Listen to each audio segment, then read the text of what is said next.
가난한 자, 그 심령이 가난한 자, 산산수훈 우리가 말씀을 우리가 함께 예수님께서 이 말씀을 하실 때에 어떤 마음으로 하셨을까 하는 아주 기대한 귀한 말씀입니다. 이 말씀을 우리가 들어야 할 이유가 있습니다. 왜냐하면 이 땅에 살아가는 방법으로 아버지 앞에 갈 수 없습니다. 그리고 이 땅에 아무리 인간적인 생각으로 내가 선하고 내가 어떤 사람을 위해서 무엇을 한다, 이것이 자기의 생각으로가 아니고 아버지께서 원하시는 그런 생각으로 살아야 하는 이유가 있기 때문에 예수님은 산상수훈에 대한 말씀을 우리에게 전해주신 줄로 믿습니다. 이 말씀을 우리가 들을 때마다 시간 접할 때에 아마 굉장히 우리에게 새로운 깨달음을 주실 것이다 생각을 합니다. 성경에 부한 사람이 있고 가난한 사람에 대한 그런 이야기도 있기도 합니다. 그런데 우리가 생각하면 이 땅에서 부한 사람은 물질적인 것을 먼저 생각합니다. 이 세상에서 또 지식을 많이 가지고 듣고 있는 사람들을 부한 사람이라고 말하기도 합니다. 그리고 무슨 소유를 가지고 있는, 소유를 많이 가지고 있으면 부한 사람이라고 여깁니다만은, 그러나 예수님께서 말씀하시는 산상수훈 속에서는 심령이 가난한 자를 말씀하십니다. 심령이 가난한 자라고 하는 말씀을 우리가 다시 귀담아 들어야 하겠는데, 구약성경의 가난한 자는 부자와 권력자들의 경제적인 그 수탈, 그리고 사회적인 억압에서 자신을 구원할 능력이 없다라고 인정하는 사람, 이것이 가난한 심령이다, 그런 말씀을, 그런 자를 그렇게 말하고 있습니다. 이와 같은 가난한 자들은 오직 이 세상의 그 어떤 것을 의지하지 않아요. 권력자도 의지하지 아니하고, 이 세상의 지식도 의지하지 아니하고, 물질도 의지하지 아니하고, 오직 하나님만 의지하기를 원하는 심령, 그것이 가난한 사람의 모습입니다. 자신의 영적인 파탄을 솔직히 시인하는 그런 마음, 이게 참 중요합니다. 정말로 중요한 것은 내 심령이 가난한 자냐 아니냐 하는 것을 어떻게 하면 알 수 있느냐 하면, 중요한 것은 주님 앞에 내가 어떤 사람이냐에 따라서 그것을 아주 밀접하게 할 수 있어요. 누가복음 5장에 보면 예수님께서 베드로에게 밤새도록 그물을 낚아서 고기를 잡으려고 했던 베드로에게 예수님 말씀합니다. 오른쪽에다가 그물을 던져라 했을 때에 아니라고, 밤새도록 내 노력을 밤새도록 했으나 아무것도 얻은 바가 없다고, 여기 이 바다에서는 얻을 수 없습니다 이랬어요. 그러한 가운데에서 예수님이 말씀합니다. 아니, 오른편에 그물을 던져라 그랬어요. 던지고 나서 그물을 걷어 올릴 때에 베드로가 깜짝 놀랍니다. 밤새도록 자기의 수고를 했지만은 얻지 못했던 고기가 그물 가득히 자기가 잡아 당기기가 버거울 정도로 그런 물고기를 잡아 올리는 그런 가운데서 예수님 앞에 무릎을 꿇습니다. 그리고 그가 뭐라 하냐면, 내가 죄인입니다, 나를 떠나소서 그럽니다. 이것이 바로 가난한 심정이에요. 가난한 것은 무엇? 심령의 가난함이 무엇이냐 하는 것은 내가 죄인입니다 라고 할 수 있는 거예요. 이것이 우리에게는 절절히 필요합니다. 저는 이 산상수훈을 하기로 하고 이 말씀을 준비하는 가운데 참으로 중요한 말씀이다 하는 것을 더 마음에 많이 와닿고 있는 그런 시점입니다. 하나님 앞에서 인간은 무가치하다, 그 어떤 것도 할 수 없는 것을 인정할 수 있는 사람. 하나님, 나는 이것도 못합니다, 나는 이것도 못합니다, 이런 생각하면 출애굽할 때 하나님께서 모세를 찾아서 모세에게 넌 내 백성을 구원하러 애굽에 가라라고 했을 때 모세는 그는 당당하게 예 그렇습니다 가겠습니다 그러지 않았어요. 난 할 수 없습니다. 난 입이 둔합니다. 난 아무것도 할 수 없습니다. 내가 무슨 일을 할 수 있겠습니까? 이랬어요. 그 가난한 심령을 하나님은 들어서 쓰셨다 이거예요. 가난한 심령을 주님은 기억하고 있습니다. 다시 말하면 오직 뭐냐면 오직 하나님만 의지하기를 원하는 그 심령, 그것이 가만히 생각해 보세요. 심령이 가난한 자에 대한 말씀하시는 그 말씀이 우리에게 무엇을 하나님이 바라시는가, 예수님이 바라시는가 하는 것을 알 수 있어요. 지금까지 한 번도 더 이상 많이 들어보지 못한 이 말씀, 가난한 심령, 심령이라는 말은 사실은 영입니다. 이거는 영적인 얘기예요. 영적인 가난함이라고 하는 말입니다.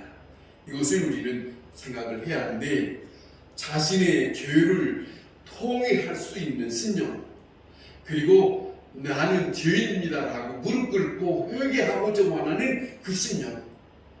그런데 사실은 사람들이 많이 무디어요. 자기의 잘못이 있음에도 불구하고 회개할 생각 없습니다. 돌이킬 생각 없습니다. 그런 사람들은 예수님께서 성경에 바리새인들, 사두개인들, 제사장들 그 모두를 하나님은 등졌습니다.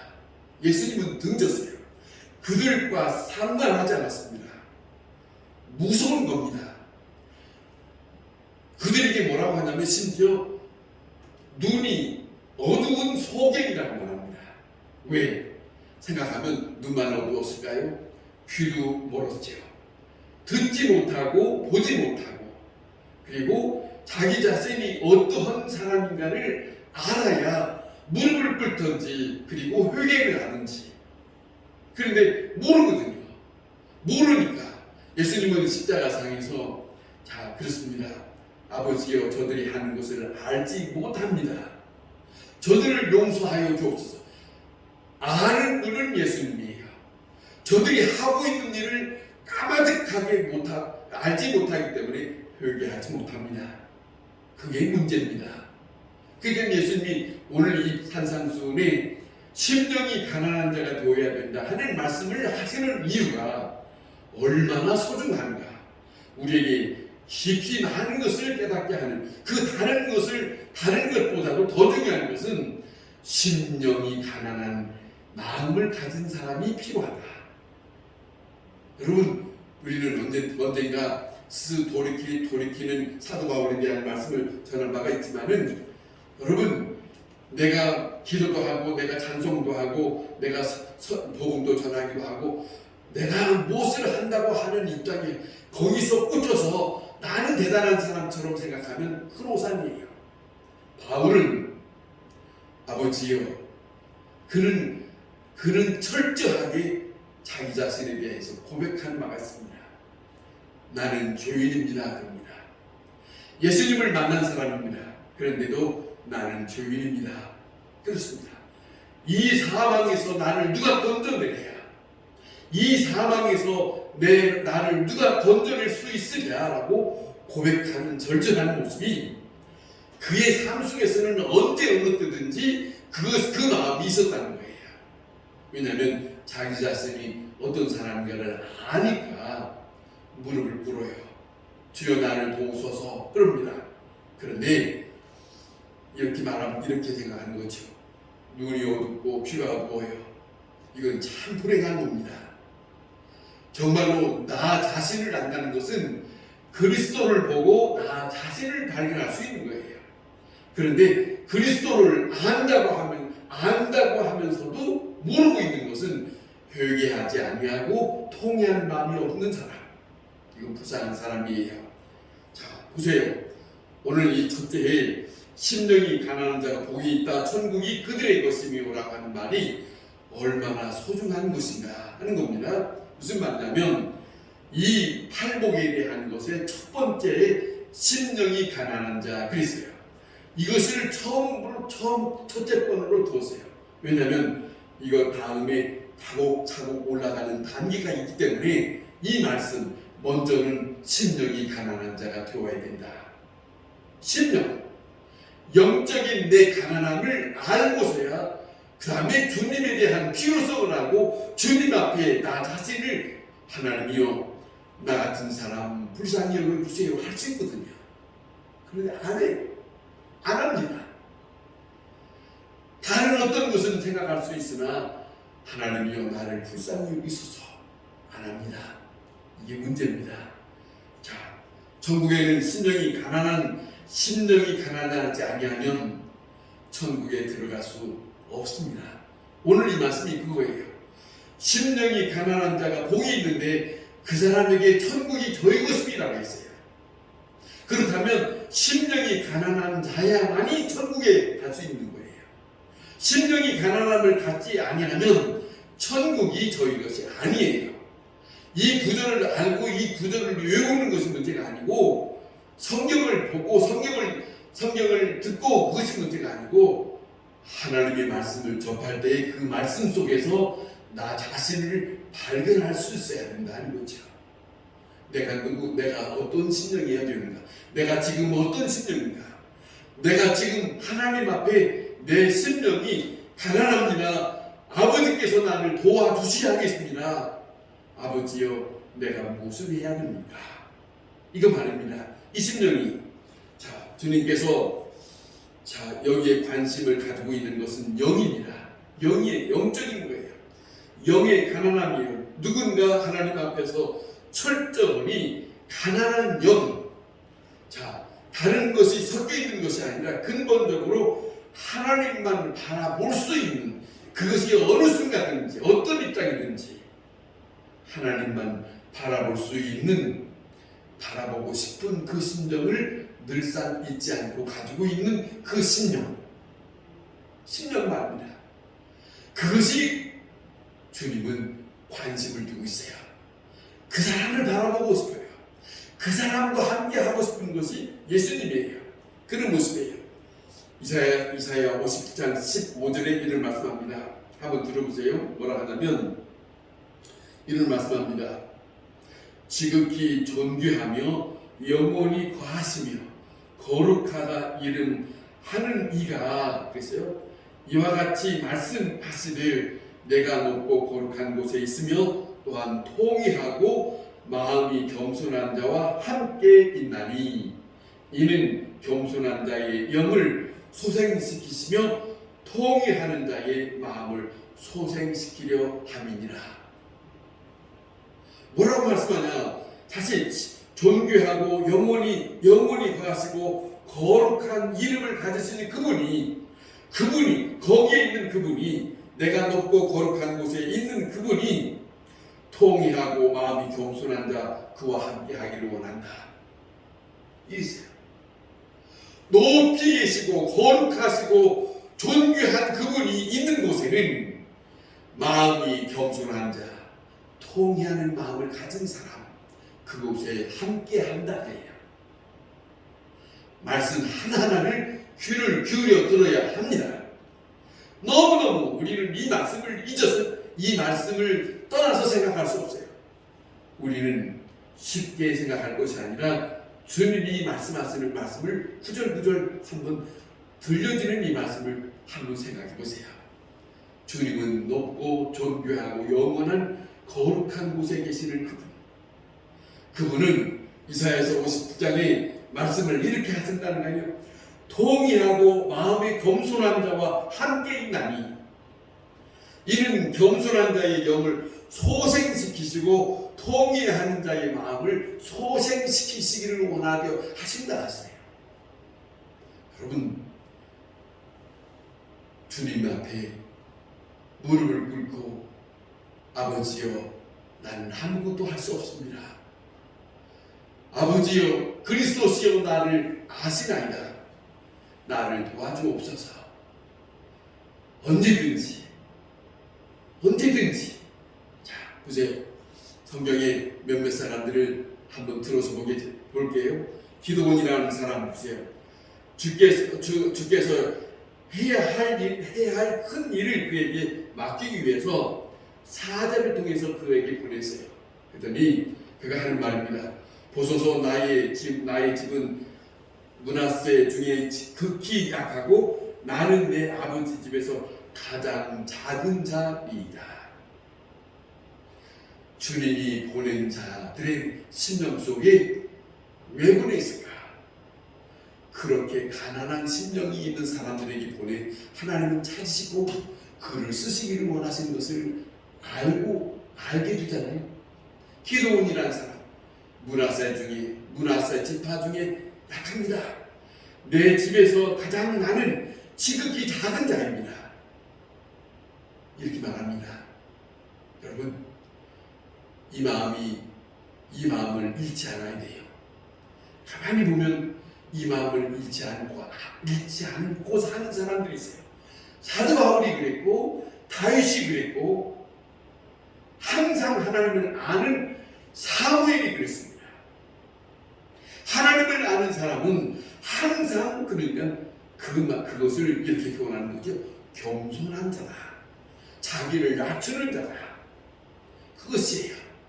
절대로 내가 어떤 사람, 내가 어떤 신령이다 하는 것으로 그런 말로 나오는 것도 아니고 그런 얼굴로 배우는 것도 아니고 그게 행동으로 보이는 게 아니에요.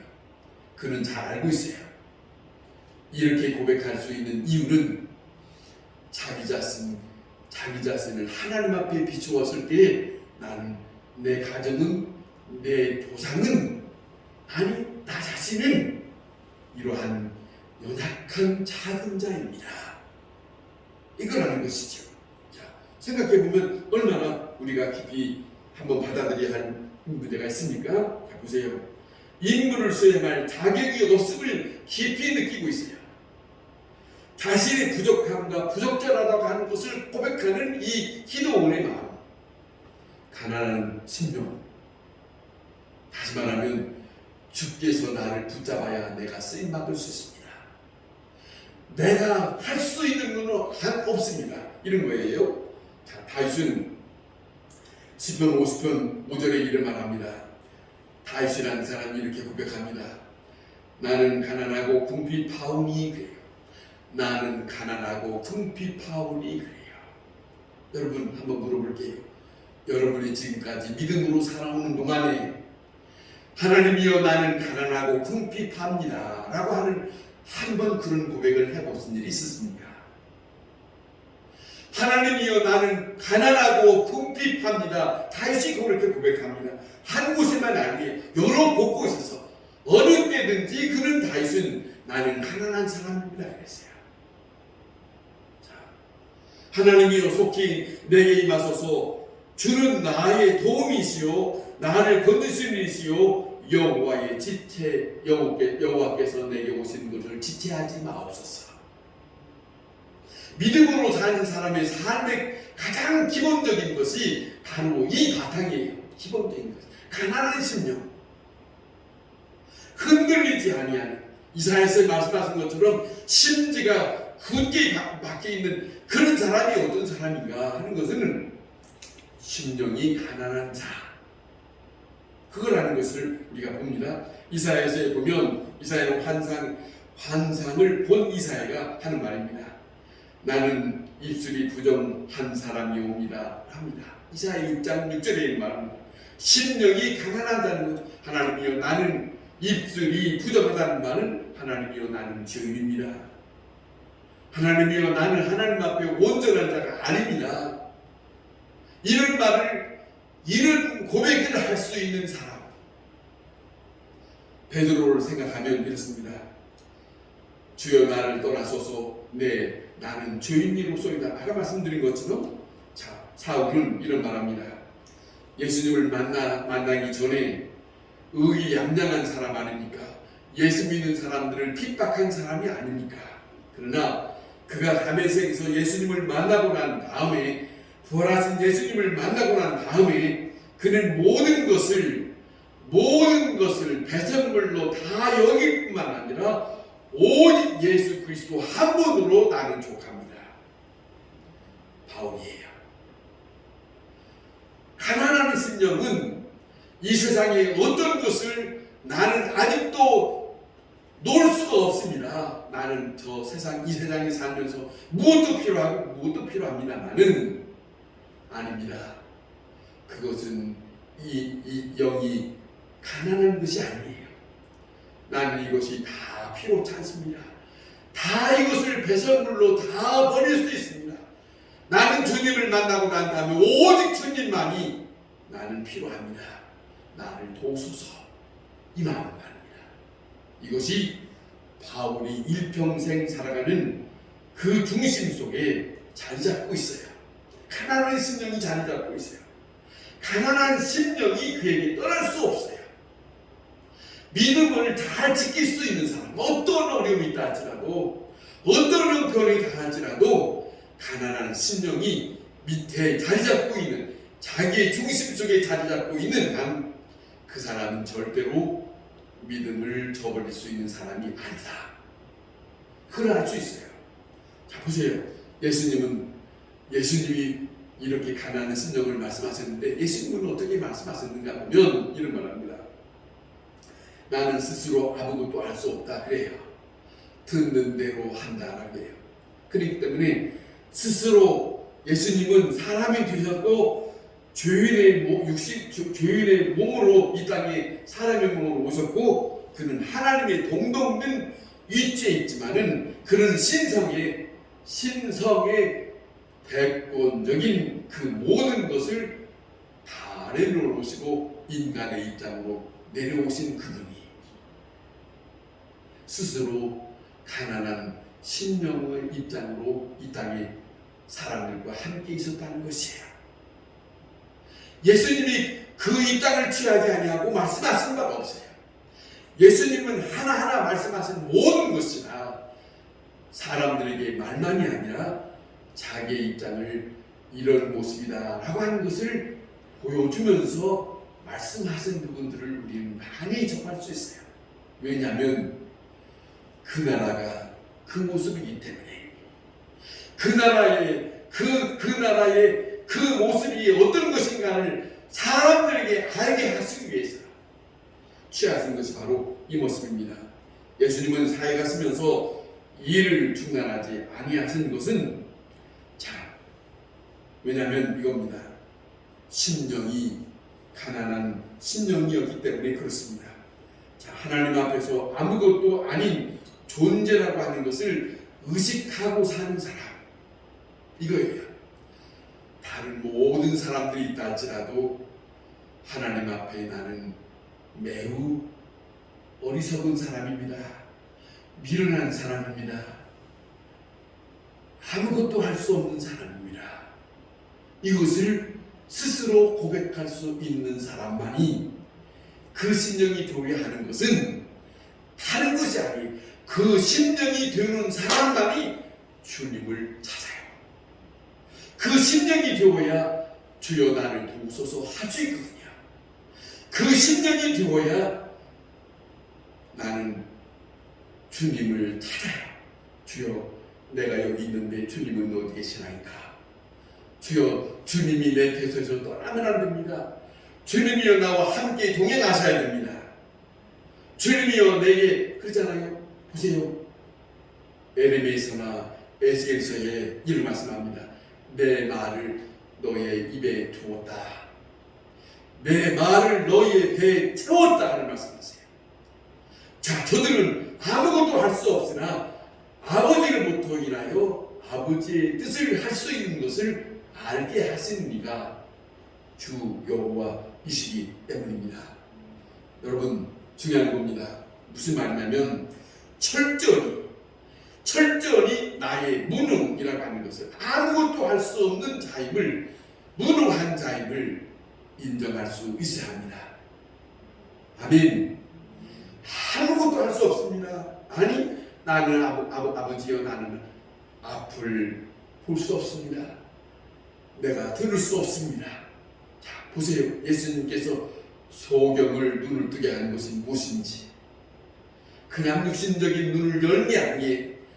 자, 듣지 못한 자에게 듣게 하신 것이 무엇인지, 이것은 영적인 것을 저들에게 알게 하신 거죠. 나는 너희의 눈을 열 수 있고, 나는 너희의 귀를 열을 수 있고 나는 너희의 모든 앞의 일들을 보여줄 수 있는 자라고. 그러니까 요한복음의 1장이 나다나엘에게 예수님 말씀한 거지요. 너는 나를 따르라. 하늘이 열리는 것을 볼 것이다. 보세요. 왜냐하면 주님은 그와 같은 일을 도울 수 있는 분이라고 하는 것을 알게 하시는 거예요. 그렇기 때문에 주님은 우리에게 원하시는 것은 심령이 가난한 자가 복이 있다. 이 말씀이에요. 심령이 가난한 자. 심령이 가난한 자의 삶이 무엇인가를 알게 하시는 이유. 그 심령이 있어야 너희는 나를 찾을 수 있는 것이다. 이거예요. 너희가 나를 찾을 수 없는 것, 너희가 나에게 향하여, 너희가 나를 향하여 있지 아니한 이유는 심령이 가난하지 않기 때문이라는 것이죠. 그러지 않아요? 자, 생각해 봅시다. 기독교는 그렇기 때문에 다시 한번 생각합시다. 혈통을 중요하게 여기잖아요. 가문을 중요하게 여기지 않아요. 이것을 사도 바울은 일찍 깨달았어요. 그렇기 때문에 자기는 나는 바리새파다, 나는 율법주의자다, 나는 무슨 학문을 배웠다, 자 이런 것이 있지만 이것이 나에게는 다 그리스도를 만나고 난 다음에 나는 이것이 다 필요 없다. 이렇게 말할 수 있는 신령은 주님을 만나고 난 다음에 자기는 가난한 심령을 가졌기 때문에 이것으로 한평생을 살아갑니다. 눈을 뜨시고 여기서 보세요. 마음을 열고 여기를 들어보세요. 이 말씀이 얼마나 중요한가. 들어보세요. 자, 그렇기 때문에 우리는 어떤 주의나 그러니까 중요한 것은 제가 몇 번이고 말씀드리잖아요. 직분이 다릅니다. 심령이 가난한 그것이 좀 더 중요한 거예요. 목사요, 장로요, 권사요, 집사 이것이 중요한 게 아닙니다. 그거는 아무것도 아닙니다. 중요한 것은 주님이 말씀합니다. 너희의 심령이 가난해야겠다. 이걸 말하는 거예요. 그래야 너희가 나를 만날 수 있는 것이다. 이거지요. 심령이 가난한 자, 주님을 바라볼 수 있는 사람입니다. 여러분, 자 보세요. 사도 바울은 좀 전에 말씀드린 것처럼 나는 8일 만에 할례를 받았고 이스라엘의 족속에 베냐민파요. 나는 율법주의자요, 바리새인으로 살았다. 자, 이렇게 말합니다마는 그는 모든 것을 다 배설물로 여겼다. 왜 그랬을까? 가난한 심령이 되고 난 다음에 주님 앞에서는 그 심령이 더 중요하구나 하는 걸 알게 됐어요. 이것이에요. 그것입니다. 육신으로 살아가는 동안에 둘러싸여 있는 모든 것들을 다 놓은 거예요. 그 어떤 것도 나는 앞으로 사는 동안에 무엇이 더 필요한데 쓸데없는 소리. 그 말하는 사람은 그 말하고 있는 그 신령은 내게는 주님만 있으면 다 모든 것이 해결된다는 것이 아직도 자리 잡지 못한 거예요. 우리의 믿음을 다시 돌이켜 생각해야 합니다. 생각해야 합니다. 그냥 찬송 부르니까, 아니 성경을 읽으니까 내가 믿음 있는 것 같습니까? 아니에요. 중요한 것은 심령이에요. 내 심령이 나는 주님 앞에 어떤 사람이며 나는 지금 실제로 내가 사는 가운데 나는 어떤 마음으로 살아가고 있는가. 그것은 실제적으로 드러나는 것을 보면 알아요. 이것을 주님 앞에 진실하게 보일 수 있어야 돼요. 진실하게. 사람들에게 아닙니다. 아버지 앞에. 그것이에요. 자, 그것들은 아무것도 아닙니다. 느끼기 때문입니다. 자, 중요한 것은 이겁니다. 살아가는 동안에 그리스도와 함께 살아가는 일에 장애가 될 수 있는 것은 과감하게 사도 바울처럼 다 던져버리고 다 놓을 수 있는 그것이 있는 사람이야. 가난한 사람입니다. 보세요. 성경에 간혹 그런 인물들을 만나지 않습니까? 이스라엘의 큰 일꾼이었던 엘리야. 그는 믿음으로 모든 백성들 앞에 살아계신 하나님에 대한 증거하는 그 일을 갈멸치 않으려 했지만은 하나님 앞에 그 모든 걸 다 내려놓고 다른 골짜기에 노뎀나무 밑에 있을 때 주님은 그를 먹였습니다.